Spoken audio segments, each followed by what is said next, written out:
They said the car kept drifting after the shots rang out, gliding across the 610 loop until it tapped the concrete median and stalled. Whether it was a setup, a mistaken hit, or unfinished business, nobody could say for sure. Carl Smitty Smith was inside, but what really happened that night left more questions than answers. Some folks called it karma, others called it confusion. Either way, the streets started talking. This is how it all built up. If you grew up in Hiram Clark during the mid-'80s, you already knew what kind of environment bred a hustler like Carl Smitty Smith. That part of Houston's South Side was known for two things back then: flashy ambition and quiet survival. The kind of place where you might hear gospel playing on a porch and gunshots ringing 2 streets over. Born and raised in the middle of that, Smitty was the kind of kid who picked up on everything. Folks who went to high school with him say he was quick on his feet, good with his hands, and already moving with purpose long before the streets handed him a blueprint. He was an athlete first, played football like most young dudes trying to make it out. But those who really knew him say he never saw the field as a long-term plan. Football was just a way to stay visible while he figured out what lane made the most sense. Around that time, Houston was still recovering from the oil bust, and it was showing heavy in neighborhoods like Hiram Clark. Real jobs were drying up. Meanwhile, dope money was flooding the blocks. And Smitty, like a lot of teens back then, saw where the real power was stacking. His earliest hustle wasn't cocaine or cash moves. It was cars, boosting them, stripping them, flipping parts through back channels. Parking lots were his playground. Word is, he had a screwdriver in his back pocket before he had a bank account.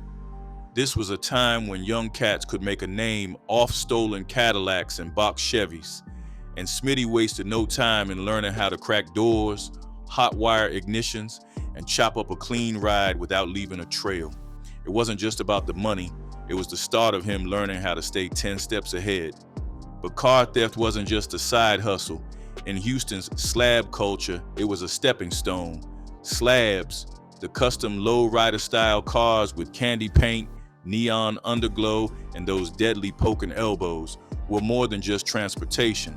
They were a statement, a currency of clout, and Smitty, even when he was riding in someone else's stolen wheels, already understood the psychology of presence. If he couldn't own one, he'd cruise it long enough to get noticed. By the late 80s, Hiram Clark had shifted into a full-on hustle zone. Cracks in the economy had opened the lanes for cracks in the sidewalk. The drug scene was heavy. Young guys with no degrees were turning into local kings with fat gold ropes and pager numbers memorized by the streets. And while Smitty wasn't frontlining with a pistol or cornerbagging like some of his peers, he was learning something just as dangerous: how to be seen without being questioned. By the time Carl Smith was in his late teens, the car game had given him a foundation, but he wanted more than street rep and rims. Around that same time, Houston had quietly become one of the biggest transit points for cocaine in the South.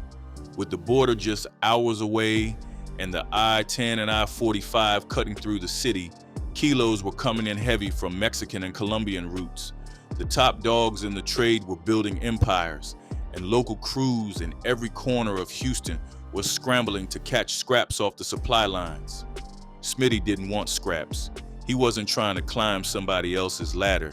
He started watching how the game worked from the side, studying who got robbed, who got rich, and who got killed. Most of the young boys in his section were trying to get their hands on weight. Flip a brick here, move a half there, stack fast and loud. But Smitty was already thinking different. He saw a gap nobody else was bold enough to step into. What if you didn't need the real thing to sell the dream? That's when the idea came together. He wasn't going to be a traditional plug. He was going to play one. If he could make it look good, sound right, and smell just enough like the real deal, he could make money without ever touching the actual product. And to do that, he needed a persona bigger than the bricks themselves. The first plays came quiet. A few out-of-town dudes looking to score cheap. Smitty would slide into Dallas or Austin acting like he was part of a bigger network, talking fast but never saying too much. His gift was the vibe, the way he carried himself, like he had dope in the trunk, even if the trunk was empty. It didn't take long before he was getting 10, 15 racks up front for shipments made out of drywall and flour. What made it work was how he framed it. He wasn't desperate, he wasn't pushing. He made it seem like he was blessing folks, letting them in on something exclusive. And when the orders came, he was gone before they could test it.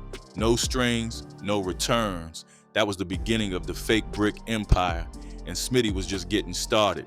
By the early 1990s, Smitty had perfected a look that couldn't be ignored. And in a city like Houston, where presence carried as much weight as product, he played that to the fullest. He started showing up at key night spots in 3rd Ward, Midtown, and North Side, making sure his face stayed familiar in all the right circles. His rotation of cars alone would have gotten him attention. A candy red Chevy Caprice one night, a pearl white Rolls Royce the next, every ride fitted with elbows, loud systems, and interiors dripping in crushed velvet. Smitty wasn't trying to blend in, he was trying to be remembered. It wasn't just the cars. He dressed like someone who had already made it.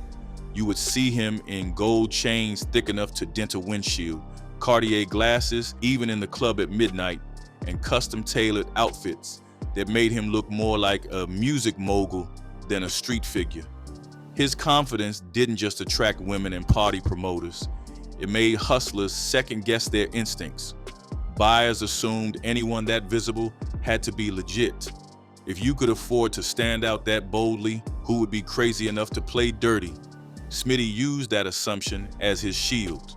He stayed front and center, posted in VIP sections, taking pictures with local rappers and out-of-town celebrities who barely knew who he was, but saw the same flash everyone else saw. And every time someone said, "That's Smitty from Hiram Clark," it added to the narrative that he was a player in the upper tiers of the game. That reputation worked better than 100 street soldiers or a warehouse full of dope. People stopped asking where he got his weight. They stopped wondering why his face stayed clean when so many others in the game were catching heat.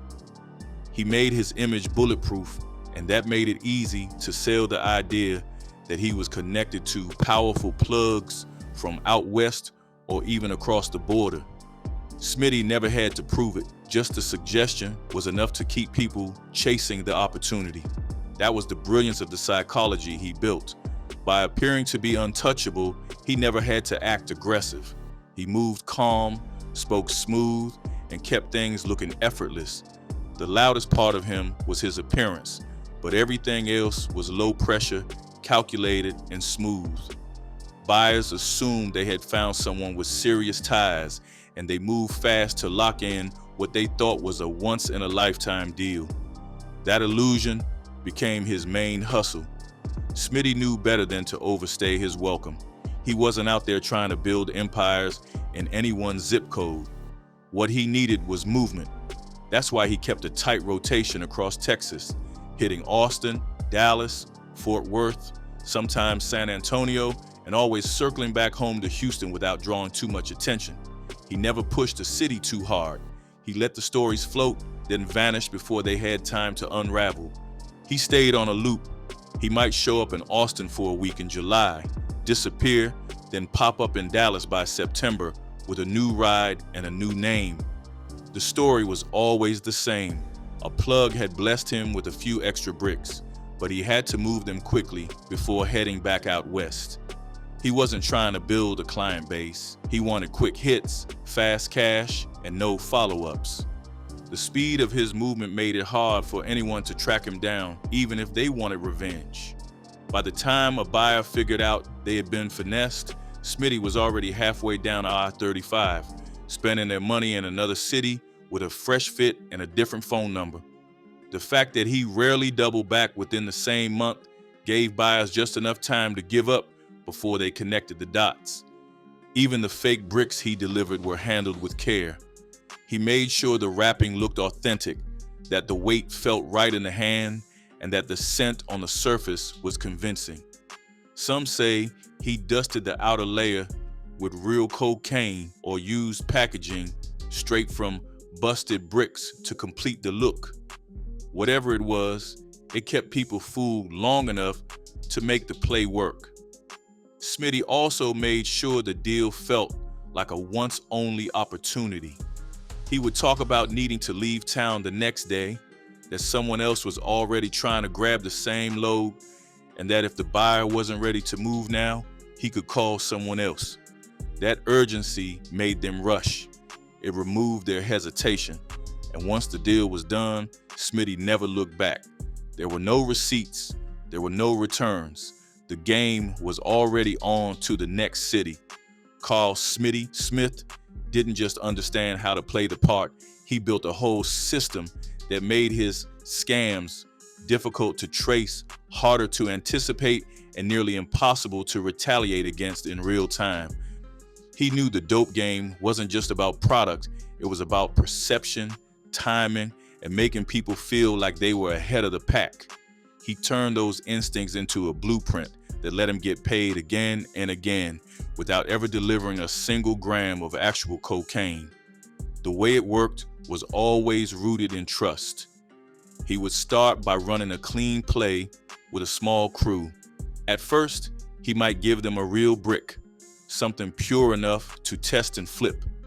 The buyers would take their first package, break it down, make a profit, and come back excited for more. That's when Smitty turned on the switch. By the second or third deal, once the buyer was fully convinced they had found a golden plug, that's when he would start substituting the goods. The fake bricks weren't some sloppily wrapped bundles thrown together in a rush. Smitty made sure they looked and felt right.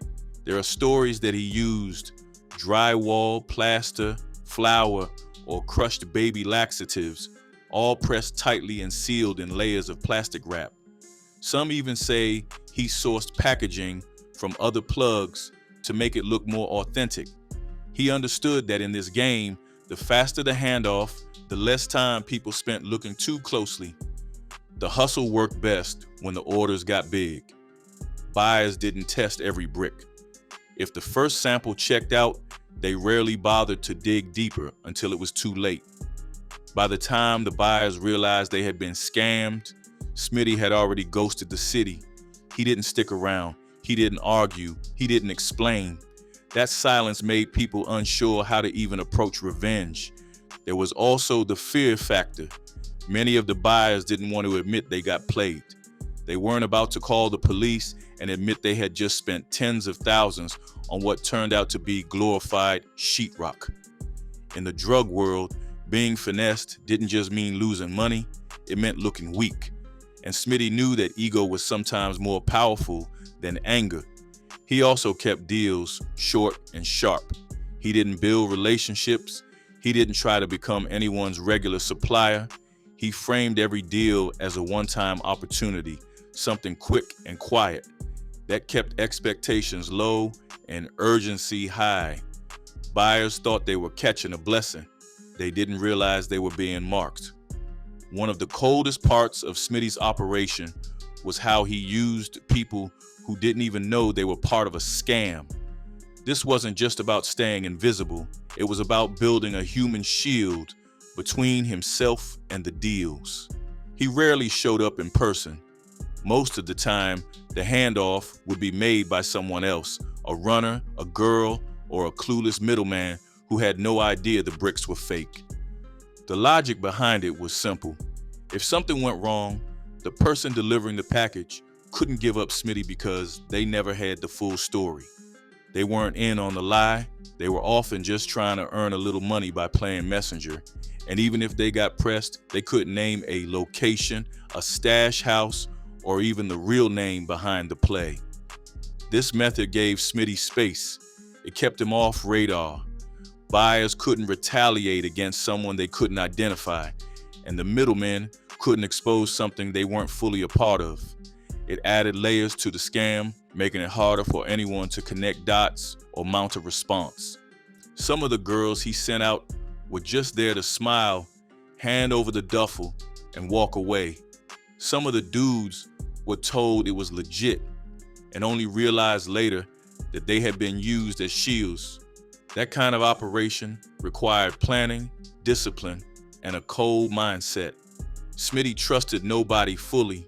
He made sure everyone involved only knew what they needed to know to play their role. The streets eventually caught on to the method, but by then, the damage had already been done. Smitty had moved through multiple cities, multiple crews, and left behind a trail of burned bridges and quiet frustration. And the crazy part, even the people who hated him had to admit he played it well. By the time Smitty hit his mid-20s, his name was circulating beyond just Houston's South Side. He had become something of a whispered legend across Texas, especially in cities like Dallas, Austin, and even parts of San Antonio. You would hear his name in barbershops, after-hours spots, and back rooms where small-time hustlers traded stories about who got burned and how. But instead of disappearing under pressure, Smitty leaned into the attention. He began spending more time in public spaces where his presence could spark conversation. At Sunday slab meetups in McGregor Park, you would spot him rolling deep with a lineup of custom cars that looked like something out of a rap video shoot. He'd show up at VIP tables in popular clubs like Club Max's, looking unbothered while sipping champagne and tossing money around like it grew on trees. And each time someone recognized him, the myth around him expanded. What really put Smitty in a different lane was his brief connection with Sandra "Peppa" Denton of Salt and Pepper. During one of her visits to Houston in the late 80s or early 90s, the two were reportedly seen together multiple times. They weren't hiding it. Clubgoers saw them ride out together, and word started spreading fast. A known celebrity rocking with a local street figure only amplified Smitty's image. It didn't matter how real or deep the relationship was. In the streets, perception always carried more weight than the details. People started associating Smitty with big-time moves, even if they couldn't explain exactly what he did. Some thought he was a cartel middleman. Others thought he was just a flashy investor with powerful connections. Nobody really knew, and that mystery protected him as much as it intrigued folks. Hustlers admired the way he moved. Even OGs who had been in the game longer gave him a level of quiet respect. He had the money, the cars, the jewelry, and the women, but he also had discipline. He never talked too loud and never repeated the same mistake twice. During this stretch, Smitty started throwing private parties that became the stuff of legend. One of them, a birthday celebration thrown in a downtown venue, was remembered by attendees for years. He pulled up in a Rolls-Royce Phantom, passed out bottles of Cristal, and made sure everyone in the building left talking about him. He made the party feel like a reward for surviving the hustle. That sense of control, image, and generosity made his legend bigger than the actual scams ever could. While the stories about Smitty's charm and moves spread, so did the anger and frustration from the crews he had burned.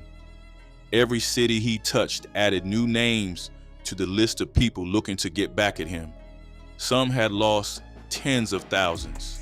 Others had lost credibility with their own circles. In the world Smitty operated in, reputation was just as expensive as cash. Multiple incidents were whispered about, especially from Dallas and Austin. One story that circulated involved a motel on the edge of Austin where a deal almost went sideways. Smitty had driven out for a drop, using one of his female runners to make the handoff. But the buyers got paranoid and wanted to test the brick right there in the parking lot. Smitty showed up just long enough to sense the energy shift. According to some versions of the story, he pulled the plug on the deal, walked back to his car, and peeled out before anyone could argue. Other crews weren't so easy to shake.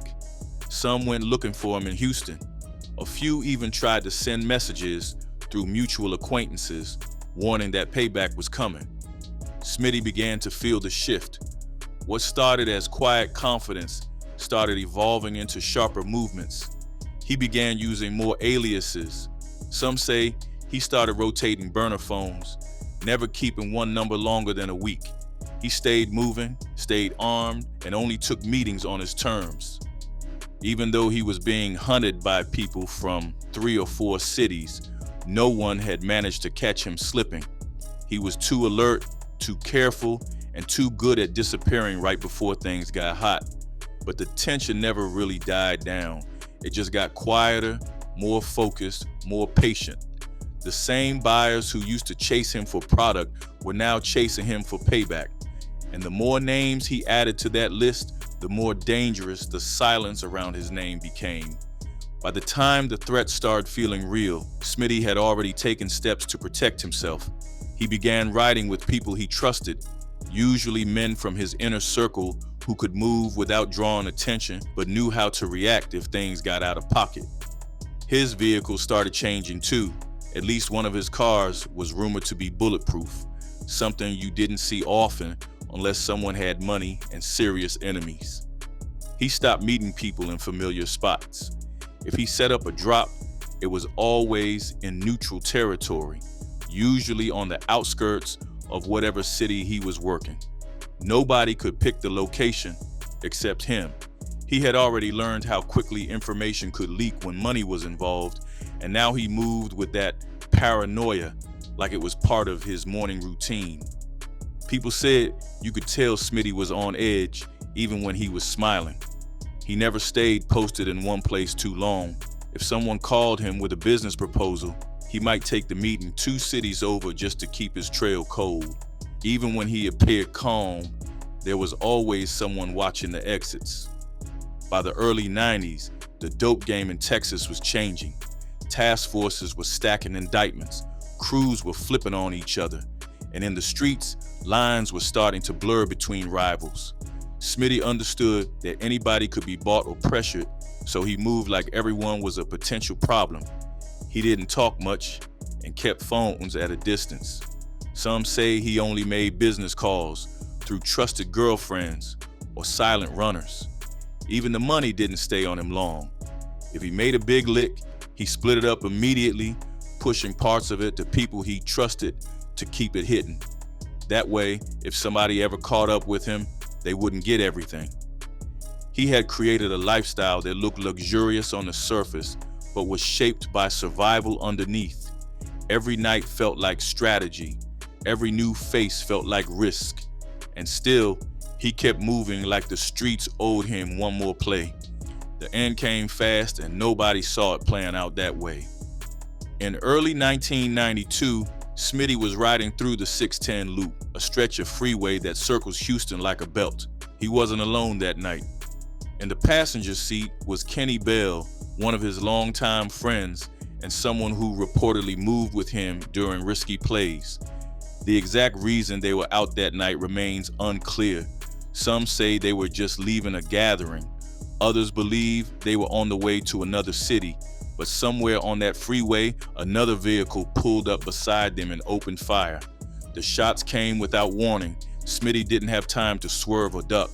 Kenny pulled out his own weapon and returned fire through the passenger window. The car was still moving when it all happened. In the chaos, Kenny's gun discharged again, but this time, the bullet struck Smitty in the back of the head. It was a mistake. It happened in the heat of adrenaline and panic, but it was final. Smitty's car drifted across lanes before stopping against the median. By the time the sirens came, the man who had once finessed entire cities was already gone. At a certain point, even his closest associates could tell that Smitty had shifted into survival mode. He wasn't as visible at the clubs anymore. He wasn't pulling up to every slab meetup with the same carefree energy. He was still out, still spending, still hustling, but now there was a look in his eyes like he knew the clock was ticking. And the streets, they were waiting. When news broke that Carl Smitty Smith had been killed on the 610 loop, word spread quickly across Houston streets, but not everyone was shocked. Some people said it had been a long time coming. Others didn't believe it until they saw the Rolls Royce sitting still against the median with yellow tape fluttering in the wind. There was no indictment. There was no trial. The case wasn't dragged out. The streets buried him before the news cycle did. His funeral was just as loud as his life. Dozens of slabs rolled deep in procession, elbows poking out, speakers blaring slow jams and Southside anthems. People said he was buried in a suit worth thousands, a diamond pinky ring still on his finger, and one rumor claimed someone dropped a fake brick into the casket before it closed. Not to disrespect him, but to honor the game he played with. In the months after his death, old crews he had finessed stopped looking for revenge. Some said they felt closure. Others were just glad the tension was over. The younger hustlers, who had heard of him from barbershop stories, started trading his name like it was folklore. His story got passed around like a lesson and a warning. And the truth? It depended on who was telling it. The deeper impact of Smitty's run went far beyond just the bricks he sold. Every fake package that moved hands created ripple effects. Some buyers tried to reflip the product before realizing it was worthless. Others got robbed, trying to recoup the losses. There were crews that collapsed under the weight of embarrassment. And through it all, the trust on the streets got thinner. People started second-guessing their own connects. The game got colder. Law enforcement barely touched Smitty while he was alive. Selling fake drugs was still a felony, but without witnesses, they had nothing. By the time Texas began enforcing simulated drug laws more aggressively in the late 1990s, Smitty had already been gone for years. His blueprint, though, had already been copied. Other small-time hustlers started trying the same tricks, but none of them had Smitty's level of control. As time passed, his name started popping up in music, YouTube videos, and TikTok summaries. Some made him sound like a villain. Others told his story like he was a ghost who beat the system until the last minute. There were even debates over how real some parts of his story were, but nobody questioned that he existed. The legend was real because the results were real. Money changed hands, crews took losses, lives shifted course. Smitty's rise was built on lies, but those lies left real consequences. He didn't die broke, he didn't die in prison. He died behind the wheel of the very lifestyle he created, caught between a world he hustled and the one that finally caught up. He never sold weight, but he moved like a kingpin. His bricks were fake, but the danger was always real. And in a city like Houston, that was more than enough to write your name into street history. What are your thoughts on this story? Appreciate you watching. If you enjoyed the video, hit that like button and make sure to subscribe for more.